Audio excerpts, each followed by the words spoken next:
Hello! Hi friends. Welcome back to my YouTube channel. దామినినైతే పెళ్లి కూతురుగా రెడీ చేసి ఊరిలో పంచాయతీ దగ్గరికి తీసుకువస్తారు. ఆ ఊరి పెద్దగా సింహాసనం మీద కూర్చొని ఆనంద పెళ్ళికొడుకుని "నీకు ఈ పెళ్లి ఇష్టమేనా?" అని అడుగుతుంది.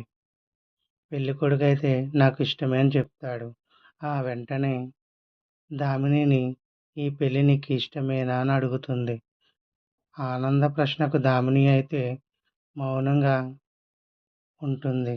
మళ్ళీ ఆనంద్ అడగడంతో నాకు ఇష్టం లేదని తల ఊపుతుంది. ఒక్కసారిగా ఆనంద మరియు అక్కడే ఉన్న కుటుంబ సభ్యులందరూ షాక్ అవుతారు. వెంటనే సింహాసనం వదిలి కిందకు దిగుతుంది ఆనంద.